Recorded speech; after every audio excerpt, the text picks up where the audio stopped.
All right, Mekone turned 57. We completed research in thaumaturgy, probably for some remote site searching, and moving on to enchantment, which we've talked about. Doing a little crossbreeding, did some arcane probing. This was on the Throne province. Found a Skywatch Tower. It's one Astral Pearl a turn. Had some site searches that missed, and then caught a few battles. Had a battle of our own. And some of these are interesting. So this is the ongoing war between Russ and Calum. And it looks like we have one of Russ's, I think this is one of their cap-only mages, who is set up as a thug with, a decent amount of kitting. He's got some nature gems here, probably for personal regeneration. He is diseased, which really hurts. And he has a chest wound, which also really hurts. He is a hero, higher precision. Probably, doesn't really help him. The snake bladder stick. It does pretty wide area of effect poison damage, so it can be really useful. He's got a poison resistance ring as well. And personal regeneration, fire shield, all good stuff. It is tough. It looks like he hasn't blessed himself. Russ's units, like this guy, he's been enlarged, so he has more hit points from that. And I think they have a little more hit points than normal humans anyway. But it is kind of hard to thug human HP units. The good news is that because of the regeneration, he will heal his loss from the disease. So that's nice. He'll get up to, full hit points, which he's at. He's put himself to sleep, though, unfortunately, with his script. It's tough. With the chest wound, he has pretty high encumbrance. It was a fairly long script. I think this is, all the slots. So, now he's asleep. He does have the Vine Shield, so that helps a lot, right? And then, you can see some poison damage coming in. These are just, Deer Tribe. So this is looking good. He's, he has Fire Shield and Astral Shield, so the fact that he's asleep doesn't matter as much. He just needs to get in a few hits, and the Poison Cloud is going to deal a lot of damage. And then if they do manage to get any attacks off, they should take damage from the Fire Shield and stun themselves from the Astral Shield. And then, the Vine Shield, wraps everybody up. So, this is going pretty well. And then, I'm not sure what happened there. He died. Wow. So, an archer just got really lucky. Wow, with a dagger, too. It wasn't even an arrow. Man, that sucks. A plus 30 on the roll. Holy shit. That was pretty unlucky. I'd say, human level HP thugs, this is part of the problem. I mean, that was really, really, really lucky. It's fairly heavy investment. This really hurts for Russ. But when you have a big HP pool, you have some buffer against this kind of BS. So, that's Dominion. Sometimes a Deer Tribe archer is actually a hero. And that does not work out for Russ. But I don't think there is, it's a bit expensive, right? In terms of using them as a thug, like 4 item slots, I think. And then I think it's cap only. It's just, but otherwise, I don't think there's anything wrong with that thug. That, really hurts to lose that to the PD like that. And then, this is kind of an interesting battle. So this is TNN maybe sallying out, maybe attacking from another province, hitting this giant army on TNN's fort with just kind of an interesting squad. So this looks like he's trying to, thug this. This is one of TNN's heroes, who also is, this is half giant level HP, but similar issues to what we just talked about. Full kitting here, very expensive. This alone is 15 gems. Good item. We've talked about Spirit Helms before. This guy, he's got really high protection. That's nice. Protection 31 is good. Good defense skill, decent attack skill. I don't think there's anything necessarily wrong with this. He's got some anti-magic, so his magic resistance is good, but not amazing. He's got reinvigoration. And then, he's got some other casters here.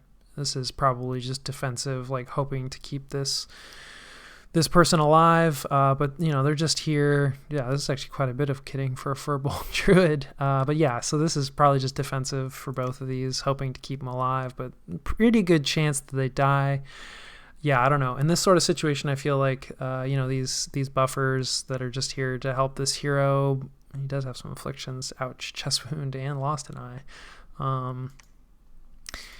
You know, you might be better off just accepting that they're going to die rather than risking like additional kit. So I think it looks like they gave him regeneration. Yeah, so the whole square got regeneration. He has luck. Yeah, what did you do? This guy probably did, yeah, Iron Warriors, so the whole square has like Iron Skin.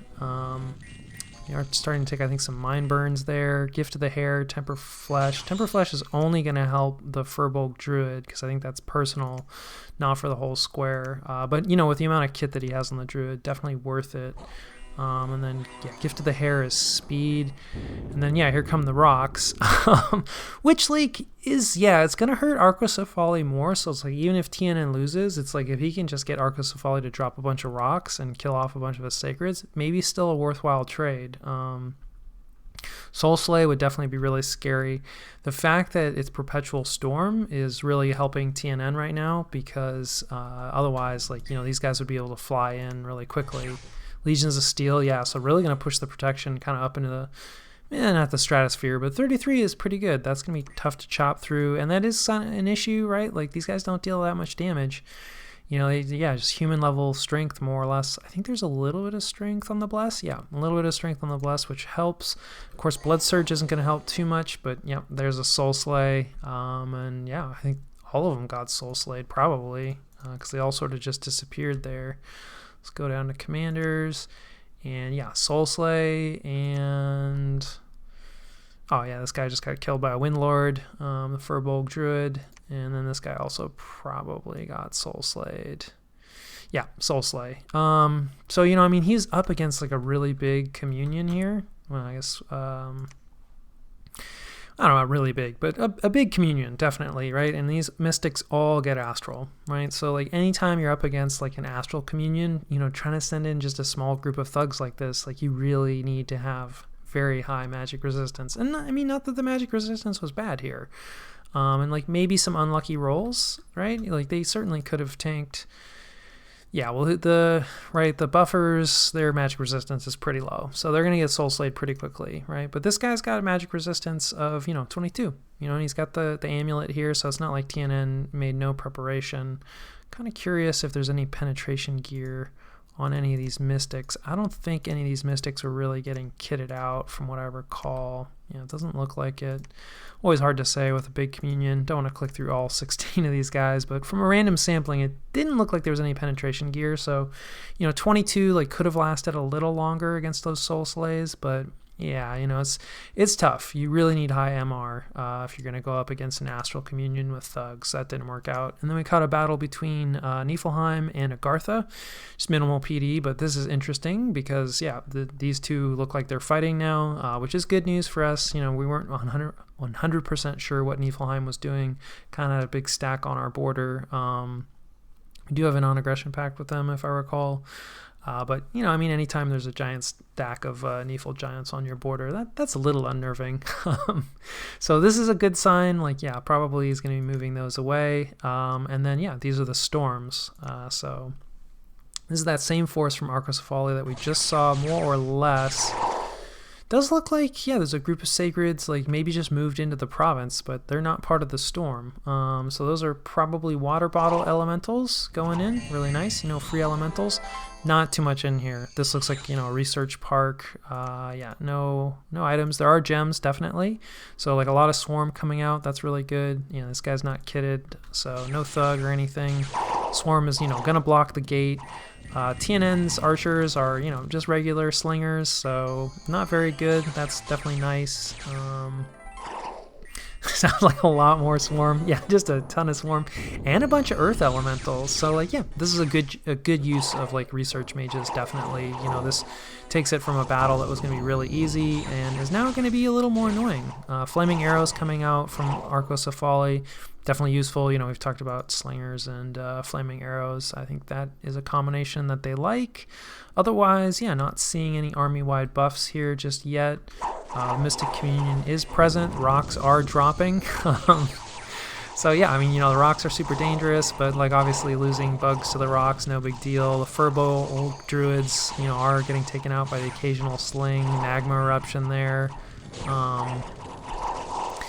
Yeah, you know, Arcocephali doing a good job of like not really risking too much valuable. An Earth Elemental does make it out. Is this an Aureate Thug? Yeah, I don't know. I've talked about that. I mean, that's a lot of kit. You know, they have really high awe. That's cool.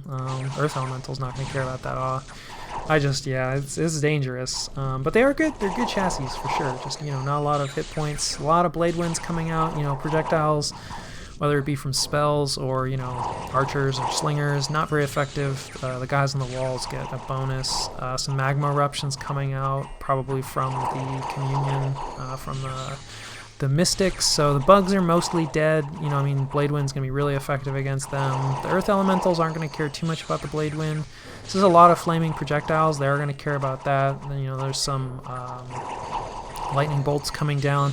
You know, the Furbolgs, they're not, right, this is why they're kind of researchers, and I know, like, some people don't like to recruit them because they're less useful in battle, and, you know, we're kind of seeing this. I think it was a really good use of gems from TNN to begin with, but, like, now they're just kind of down to, like, Phantasmal Warrior spam. Like, they're kind of done, right? Once they go through their gems, like, they're just not really going to do anything too significant. So it looks like a Earth Elemental, you know, does make it out, but then, yeah, it just immediately gets hammered by a lot of spell casting, and, yeah, I think Arcocephali has this pretty handily. Luckily, like, no more rocks coming down. Looks like the Sacreds do rout. Ouch. They have excellent morale for troops, but, you know, enough checks. It didn't seem like they took that many damage or that many casualties, but, you know, yeah, enough checks. Slingers look like they're out of ammo and they're going forward. That's a little scary. You know, rocks coming down. At least it's hitting slingers. But, you know, yeah, Furbolg Druids, not very good. Slingers are able to, you know, seal the deal. I don't think that was too expensive for Arcocephali. There wasn't too much in there. A lot of Furbolg Druids, so this really hurts for TNN. You know, a lot of research power that's lost. Kind of demonstrates kind of a good way to use researchers, I think. You know, like good use of researcher mages, but also sort of the disadvantages, because like that's a ton of mages. You know, if you were up against that many mages that were more effective in battle, this could have gone very differently. Was a little sad that, you know, TNN had absolutely no units as frontline, you know, strength, but I mean, he had enough chaff generators, so I don't really think that was the issue there. And yeah, TNN does not lose too much, although this kind of looks like the communion burned out. So, I mean, troop losses, like, yeah, 9 Sacreds, not too bad. I mean, they are cap only, so always hurts a little. 25 Slingers, who cares? But, you know, this is the problem with communions. Let's just double check and make sure, you know, I'm not talking out of my butt here. But I can't, I mean, you know, you never know, right? Like, obviously, human level HP, like, there could be some slings, you know, that caught him. But you can see, like, other than the first couple of volleys, like, the slinger fire is now mostly concentrated on closer units. And, like, yeah, I just saw a guy pop there. And I didn't see any spells or anything. Let's see. Let's take a look at this Mystic. Yeah, 1 point of damage from excessive fatigue. So, yeah, this is definitely a communion that burned out. So, yeah, I mean, that's, like, yeah, it's tough. Communion nations are tough, especially with, you know, human-level units. I think, you know, getting Earth, which he has in the communion, so, like, yeah, he should be putting Summon Earth Power, which is going to help with reinvigoration. You know, taking a reinvigoration bless on communion nations is always a consideration. These guys are not sacred, so they wouldn't benefit from that unless you made them shrouds, which is pretty tough because you end up with, you know, big communions with them. You can use, like, crystal matrices to get, like, nature in. Some regeneration helps against that. But anyway, it's one of the downsides of communion nations is that, like, even when you have a relatively successful battle, if it goes on for a long time, it's pretty easy to burn out your communion. And this is significant mage losses. Like, not the end of the world. These guys will recruit anywhere. Not, like, expensive as mages go. So totally acceptable, but it does hurt, you know, and you didn't need to lose those, so that's kind of sad. And then we have our storm, so we'll see. Hopefully ours goes as well. You know, we brought less in terms of numbers. You know, we kind of talked through this plan last time, and, you know, we're not up against too much either. Maybe even less. Definitely less in terms of numbers. Similar in terms of, you know, Furbolg Druids. They're going to be spamming out a bunch of swarm. We do have this white mage here, so he's going to be, you know, pumping out skeletons, it looks like. Because of course he is. So yeah, which is good, blocking the gate with skeletons, equally valid. And yeah, we're sending our Gigantes in. Looks like we're taking some Frozen Heart, so that's going to hurt, definitely. More Swarm coming through. And then let's see, yeah, what are our casters? They're just buffing our thugs up. Gigantes are really good, so that's definitely a major advantage. And then yeah, there's some Falling Fires from us. So our mage support, some Fire Cloud. Yeah, this is mostly missing. Looks like we did knock out a bunch of the wall casters. Magma Eruption, really effective. That Fire Cloud was a bit better. Fire Cloud really going to be effective against, the bugs. Anything that has like a wide area effect. Obviously, bugs don't have a lot of hit points. Our thugs are now coming in to help. Yeah, there's some Flame Eruption, which mostly missed.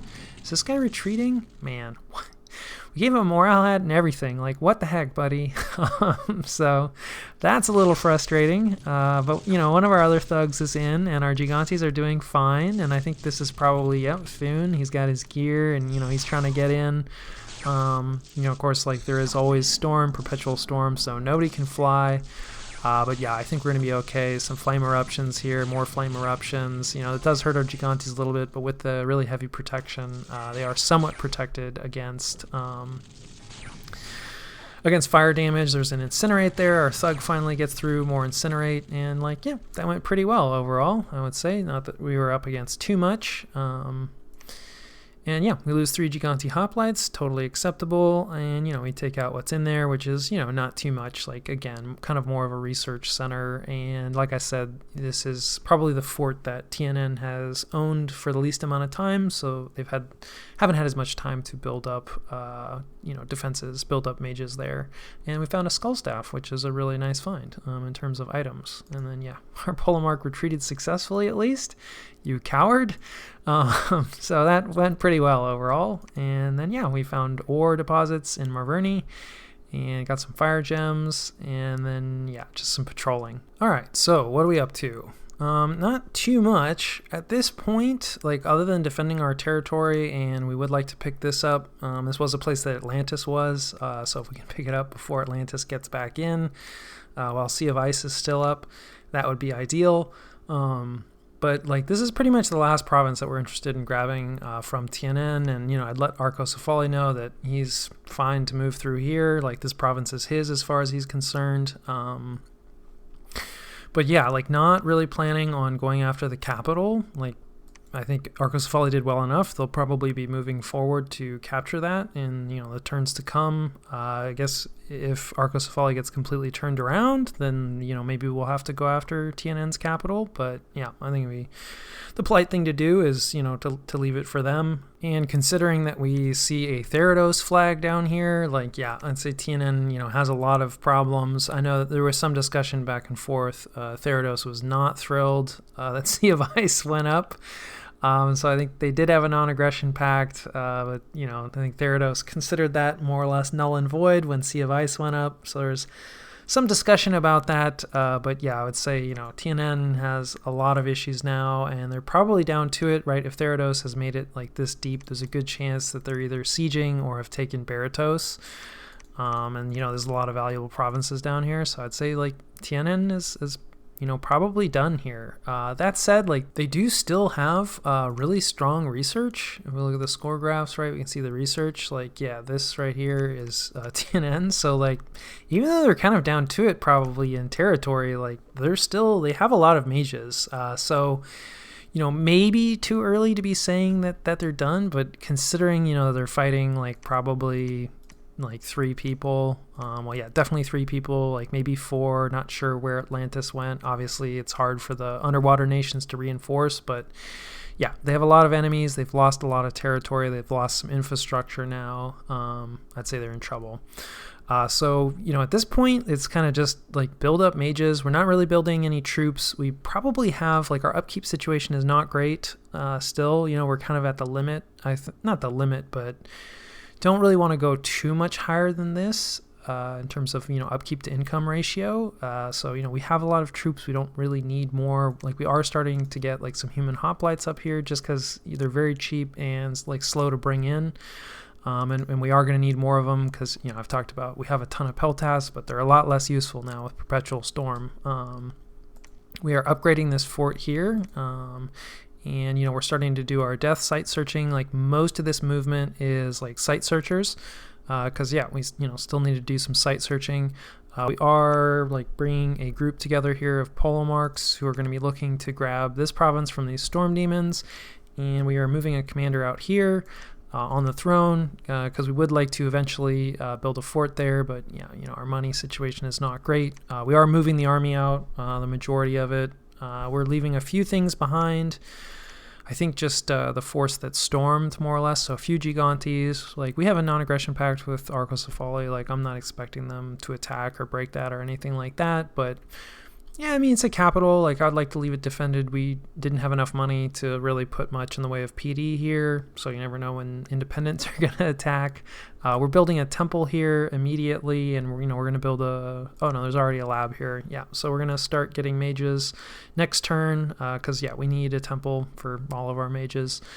So we're just getting some scouts here this turn, and we would like to get our growth scales in here. You can see like Marverni's population is significantly lower than our other populations, just kind of highlighting again some death scales or neutral growth scales versus like full growth.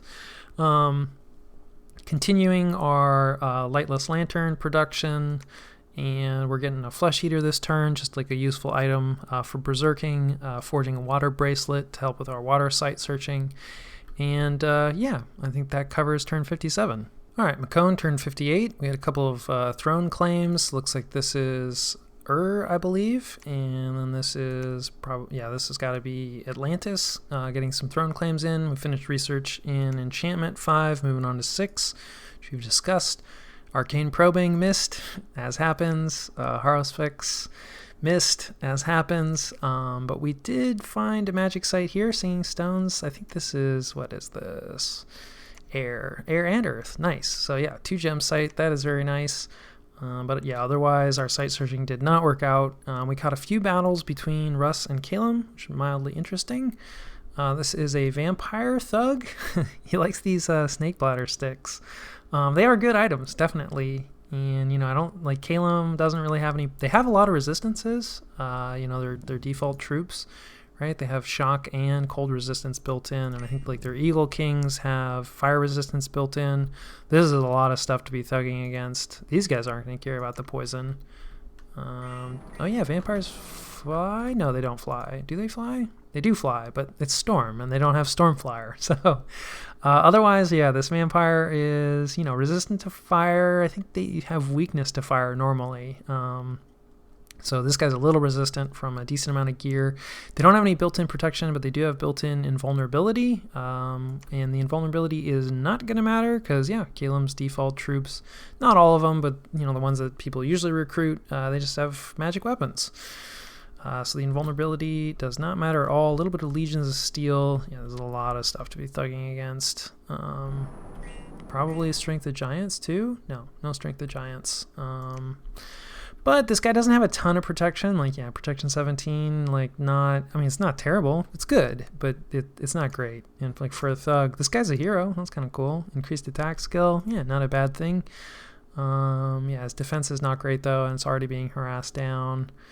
And he does regenerate. That's cool. I think that's just built in for vampires, but these guys, this is a lance, right? So they get the charge bonus for first strike. I think it's, only size for flyers. Flyers get no bonus based off movement, but still, it's the lance strike, and it deals a decent amount of damage. Like, it's pretty damaging, so that doesn't work out at all. It can be pretty tough to thug against flyers, I feel like, and tough to thug against lances as well. That does not work out for us. We'll check and see what they killed. But here he is given another shot thugging. This is a very expensive thug, an Ether Lord. I think it's like 90 Astral Pearls to bring these guys in. They do come with, a group of Ether Warriors, so, you get some other stuff as well, but still very expensive. They're good casters, though. A lot of people, would strongly disagree with thugging these guys. I definitely see their point. Like 90 Astral Pearls for a thug chassis is pretty rough. I think Russ may be down to it. He's got some kitting, right? Just a Frostbrand. I think this guy normally does have armor, so Yeah, not really sure about the lion pelt. Ring regeneration, always nice. Shock resistance, like, yeah, definitely relevant against Calum. Guess he has some... Oh, no, the Frostbrand is giving him some cold resistance. And what is he up against? Not too much. In fact, I think this is just province defense. So, yeah, this should go fine. Although the Frostbrand... Oh, interesting. Ghouls do not have any cold resistance. A lot of undead have built-in cold resistance, but ghouls do not. Skeletal body, astral shield, luck, like, yeah, pretty standard luck, I guess. Personal luck, I think, is less fatigue, maybe not. That's the one square version. So not sure about that. Maybe he had some friends that were helping him out that are now gone, and the script didn't get updated. But yeah, ghouls have pretty terrible magic resistance, so that astral shield helped him a lot. Not that I think he really needed any help, although I don't know if these guys... Yeah, no poison resistance, so that's like a little bit scary, but enough protection and ethereal. So yeah, Ether Lords are pretty good chassis. They're not going to have any problems with some ghouls and random deer tribe and just a tiny bit of PD. So yeah, the war continues between those two. Some unexpected events, some water gems, quite a few, very nice. Troll lair, more gems, a little bit of gold. This is really nice. Permanent income plus 20, that's pretty big. And then yeah, we got some unrest. That's sad. This is probably where we don't really have much of our dominion. So we're getting some bad events. We found an Arcocephali scout. Probably doesn't mean anything, but that is one of our forts, so that's always a little interesting. And then, yeah, what are we up to? So probably going to get a little quieter, because, yeah, I mean, unless TNN starts raiding us a bunch, which, we talked about, I think they're probably in trouble. We have non-aggression pacts, like with all of our other neighbors, and, we kind of need some time, like, to site search and everything, so, like, yeah, let's see. Recruitment-wise, again, human hoplites, we're just, even in the capital, we're doing, like, kind of the lame, like, researcher-type mages. Yeah, just some scouts here. And, another lame researcher-type, of course, always with the lizard shamans. And then, we're just patrolling here this turn. We're going to move in a few things, just a thug, and this guy for site searching and to help cover fort construction. We are moving in against the storm demons. It's just a thug group, 3 thugs, should be fine. Otherwise, like, pretty much just site searchers being pushed around. And then, yeah, we set up this group, just foul spawn, to try to patrol down. We kind of have just, like, unrest and, like, actually not as much as I might have thought. But our provinces have been trading hands a bunch, so I figured, like, okay, this province, like, there's probably a site here that's causing this. So, yeah, we need to do some site searching to that end. Moving our pretender out. She's going to do some site searching, like, yeah, maybe. This might have already been searched for death, because there's a death site here. But it's a forest. She has high nature. Also, like, a lot of blood sites cause unrest. And, we might catch, like, this is definitely a province, like, the TNN might try to, like, raid back, so maybe catch some elves. But this is arguably a waste of a pretender turn. So, and then, yeah, sending our army up here, kind of just a central location that it can hang out. And then, yeah, we built all of our infrastructure here. And yeah, we're just focusing on these lamer mages because we kind of are not running out, but we kind of need more mages, like, to hold our research items. Would prefer, like, we're putting lanterns on lizard shamans, which is fine. Like, we can create a lot of lizard shamans, definitely, but they are kind of valuable mages for us, so would prefer to not have these guys eaten by horrors. And definitely don't want to put them, like, on our polo marks and, our archons here. So, we kind of just... our research is not great. It's improving, definitely. But we're definitely behind, right? It's like, yeah, turn 58, and we do not have a single level 7 research. We, as is kind of the way, like, I always end up, we are pretty split. We have 2 6s, 2 5s, like, we've even researched in blood. So yeah, research maybe a little too split as usual, but we're getting there. It is improving. So yeah, otherwise, like, any scouting, we did notice it looks like Russ is also fighting against Machaca, which that hurts anytime you're fighting 2 people at once. That is interesting. So he is sieging down a fort, and okay, it's not a capital, but we are interested in that. Otherwise, just sort of pushing scouts around to watch this, Russ versus Calum conflict. It looks like Calum is getting the upper hand. Like here's a fort that's been cracked and is under siege, and I think this is Arcocephali up here. So like Calum has made it all the way up, to Russ's like northern border, right? Calum's capital is all the way down here. Like he extends all the way, this is some of the reach around. So like, yeah, Calum is like absolutely massive. Well, it's hard to say. I don't think he's actually too wide, because I think Ermor has like at least some of these provinces in here. But yeah, it's really like long, like stringy empire. And has taken a lot of territory, like pretty far from his capital. And this is Russ's capital here. So like he's lost, a good amount of his cap circle. His capital at least is, not locked down. But like, yeah, just in terms of like province count, it definitely looks like Russ is on his way out. So want to keep an eye on this conflict, definitely. And yeah, I think that covers turn 58. All right, Mekone turn 59, missed with the Dark Knowledge and missed with the Haruspex. As happens, we got raided by TNN, so he's just using small like sacred groups led by one of the cheaper commanders, minimal PD. They have no trouble with it. This is a little bit interesting. This is our Ether Lord friend from Russ. Yeah, same kidding. This guy that we've seen. And yeah, he's going up. I think actually we saw this army. It killed a different thug, that vampire thug. So we'll see if the Ether Warrior does any better. He does survive the charge at least. Ooh, just barely though. So yeah, it takes 2 afflictions. Chest wound definitely really hurts. He does have Astral Shield up, and these guys they have pretty average magic resistance.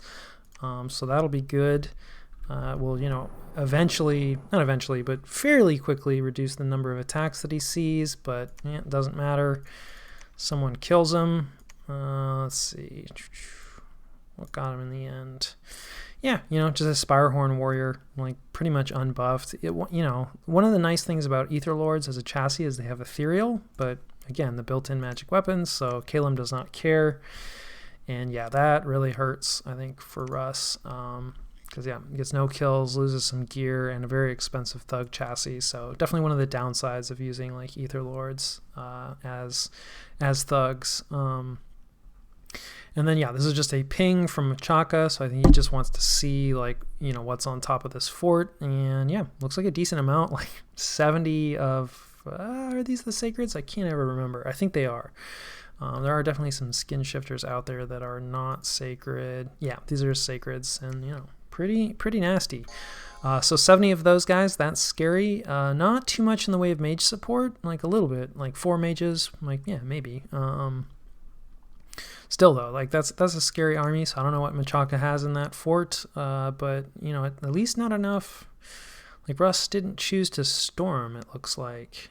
So yeah, and then we had a battle against those storm demons. Speaking of storms, perpetual storm. I think storm demons get a boost. Yeah, they have storm power. Great.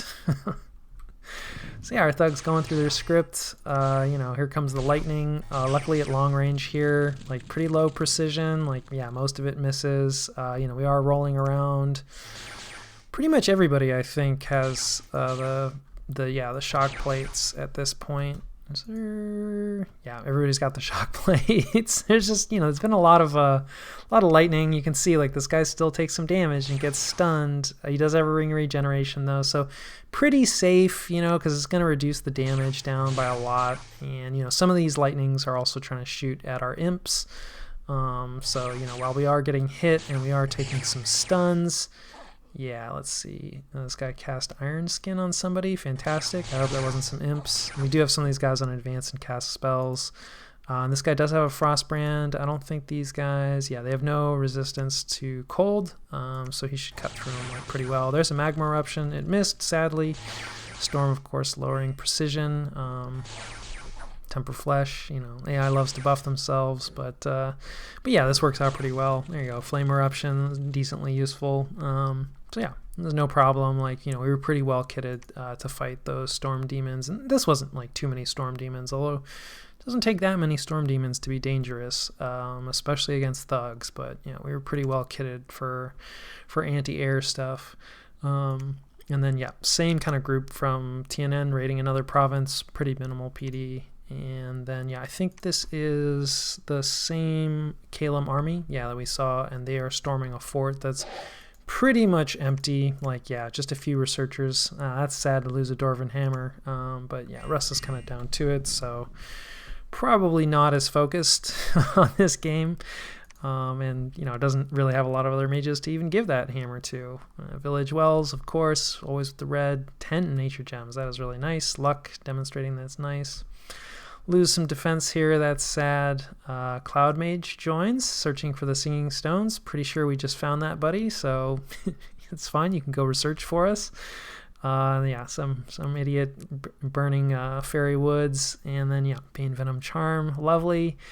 And we finished upgrading our fort, which is very nice. And some patrolling, promotions, and what are we up to? Again, not too much. Our Pretender is searching. This is mostly site searching, cruising around. We are doing a site search here, which is a little sad because this is where the Bane Venom Charm is. Maybe you should have moved out immediately, but I don't know. There could be a site here. We are raiding this back. No, we're just in case there's no PD here whatsoever, the commander's just going to take it. Otherwise, he's just going to retreat. So absolutely budget raiding. We do not have enough money to be building a fort here this turn anyway. Doing a little site searching on the throne. But let's see. In terms of recruitment, still just getting the researcher mages, pretty much everywhere, I think. Oh yeah, getting an E4 here. And Peltasts. Why Peltasts, you might ask, since, their time is kind of done. We have a lot of unrest here. I do not actually have anyone patrolling, I don't think. Ouch. So we need to get a commander down here. Probably this guy who's collecting monsters. And probably him. Should have gotten a commander in here earlier. We've talked about this plenty of times, but you can just see this capital income 342, income 333, income 173, and there's a population difference, right, which we've talked about, but this is definitely largely due to a lot of unrest. So should have gotten on this sooner, but it's just always something that the Mekone has to deal with. One of the major disadvantages to them.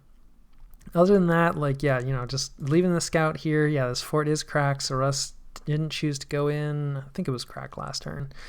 And then, just kind of cruising scouts around, trying to keep an eye on this, Russ-Kalem conflict, and, trying to scout a little bit in terms of, TNN did raid back a little bit. This province we don't care about because that's Arcocephales as far as I'm concerned. But we would like this province, and we are kind of curious to see, how much coastline Therados ended up getting.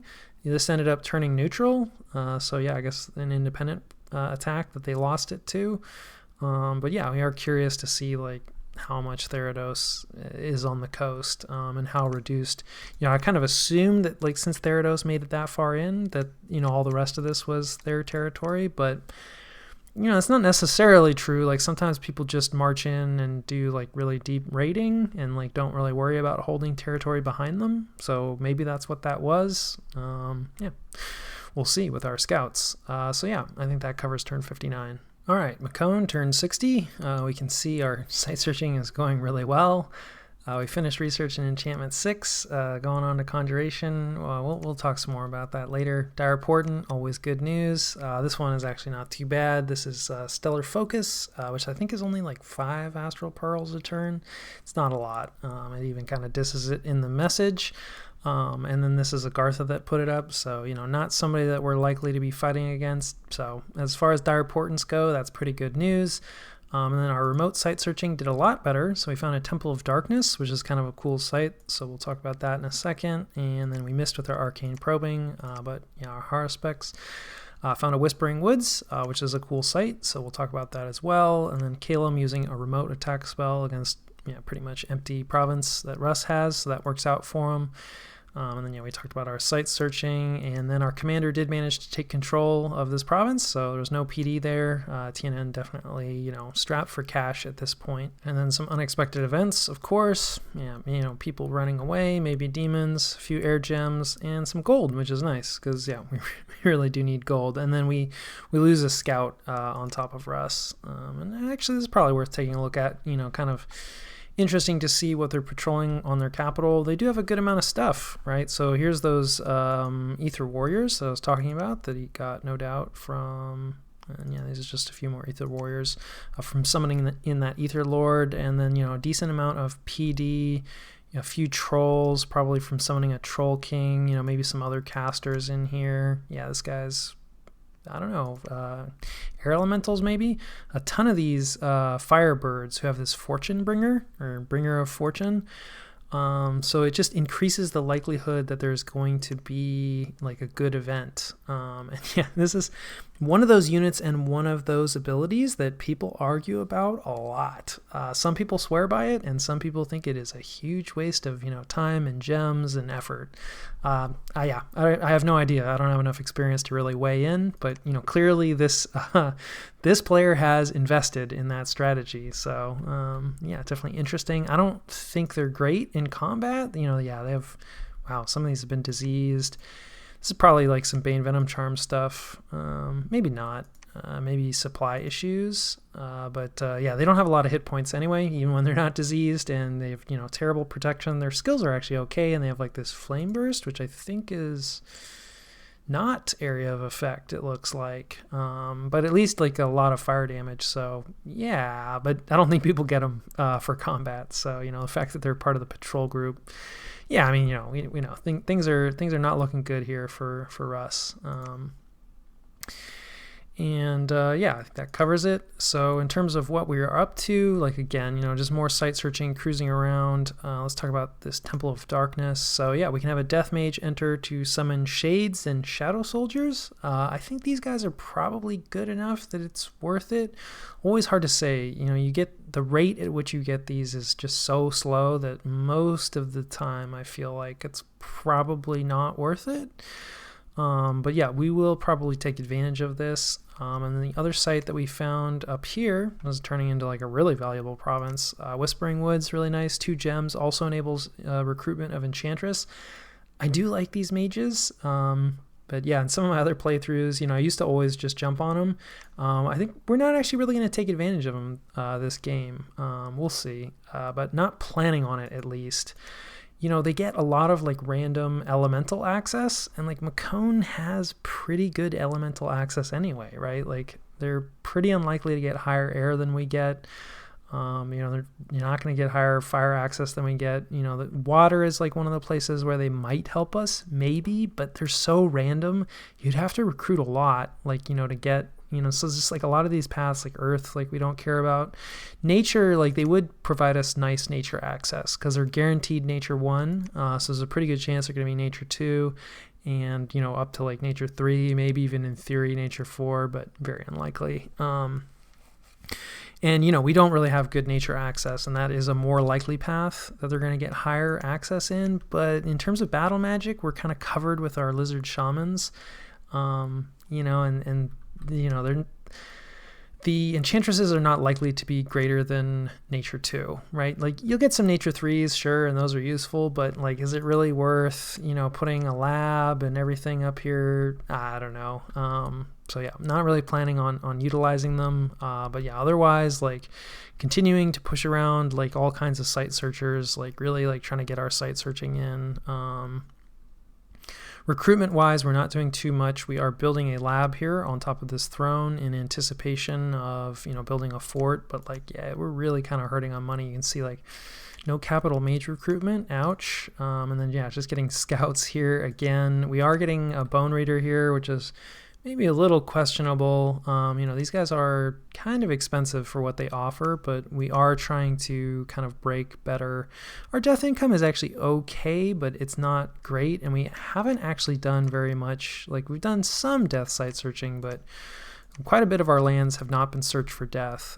So we have this guy out here with a skull staff, just getting us some death too, which is not perfect, but dark knowledge is pretty expensive, so I'm not really planning on casting dark knowledge. That's the death remote site search in every province, just kind of in farther away provinces. It does look like Hinnom probably did like at least some low-level death site searching, so it's kind of questionable like how useful it is going to be to research his land.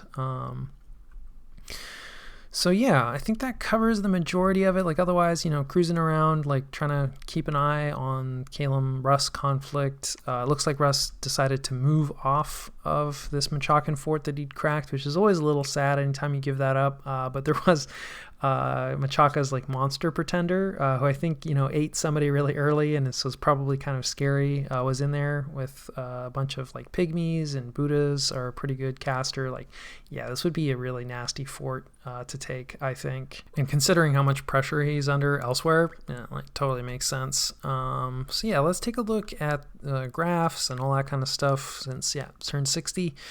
Every 10 turns, maybe gonna kind of look at stuff like that. So yeah, research-wise, like, okay, so we're not taking off. Where are we? But like we're just starting to like peak out of like the bottom, third, like the bottom tier. So our research graph is starting to look better. In terms of like, game leaders, like this is Atlantis, like underwater doing quite well, like Therados and Atlantis looking really powerful on land, Ermor and Arcocephali looking really powerful. Vanheim actually has like pretty solid research, which is good. The elves can struggle a little bit to research. And then I think this is Agartha. Yeah, so Agartha's research is pretty strong. And then, TNN's research is still really strong. Otherwise, like, I think this is Calum here. And then this is, Abyssia. So, like, we're kind of comparable to a lot of nations. But, there's definitely a solid grouping of nations that we're just way, way behind in terms of research. And then gem income-wise, looks like Atlantis did take some losses to something. Being locked out by Sea of Ice, maybe causing him to lose some of his land holdings. I think this is Therados. So like, underwater looking really strong. Calum, right, has a lot of territory. So, they're actually third in terms of gem income, and probably reflective of having quite a bit of territory. Our gem income, let's see here. Yeah, it's not terrible, right? Like, what are we? 1, 2, 3, 4, 5. We're sixth. And we're quite close to Arcocephali, who's taking a hit, so he's probably feeling some of TNN's rating. That's probably where a lot of the elves have gone, so we do appreciate that, Arcocephali. We appreciate that a lot. Thank you. And Ermor is also like not massive. They really they have very, very strong research and like are decently large power. Like otherwise everybody, there's still quite a few players left, but a lot of these, kind of surprised that like Vanheim, Vanheim's gem income is, dropped a lot. So they're maybe losing some territory. Because this is kind of like low gem income for considering where their research is at. So they're maybe kind of a smaller power. So anyway, just sort of a little bit of discussion about the graphs that we know about. In terms of our research, so let's see. So we hit enchantment 6. That was mostly for those summons that we get, a few other useful things. And now we're going for conjuration 6, which, we've talked about the elementals and some diversity stuff at 6. And then, going to make the march to alt 9 after that. I'm like, maybe not about to, but getting close to breaking 1,000 research a turn on turn 60, which is pretty abysmal research. So we're working on it. We are forging more lightless lanterns every turn. We don't have very good fire income, sadly. We have done quite a bit of fire searching. Like you can see, like most of our land has been searched. A lot of these are at 2, so that's not perfect. But there's not like a ton of sites out there that are at fire 3. And then a couple of these locations are places that are like right on the border with TNN, so we're still kind of holding off to search them. And then some of these are capitals. So our site searching for like fire and earth has been pretty good. For air, it's been okay. Water, not good. We talked about that. Astral, we've really been leaning on the remote site searching. And then we're starting to get the the death site searched, and starting to get nature site search. So like, yeah, decent site search. Our gem income overall, let's see here. Yeah, probably should talk globals as well. Let's take a look at our gem income though. Oops. Nope. I'll get the hotkey right here eventually. There is a hotkey for this. Yep, there we go. So yeah, we actually have really good astral income randomly. I mean, we have done the most like remote site searching for that. And then, pretty good earth income. That's not that surprising. Disappointing fire income. Decent air income. Low water income, but that might improve. Death income is not great.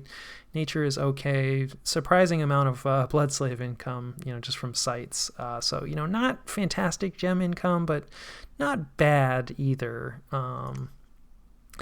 And then, yeah, in terms of globals, like, yeah, we've talked about pretty much all of these. So, yeah, that's the situation. Hasn't really changed too much, right? Those are gems. Yeah, we, don't have too much hanging around. Like, a lot of this is, like, random items that we've gotten from events. Maybe should have that skull staff out there on somebody for site searching. And then, yeah, we don't have, like, a ton of thug gear stacked up. Yeah, still producing helmets. We really do need those for our polo marks.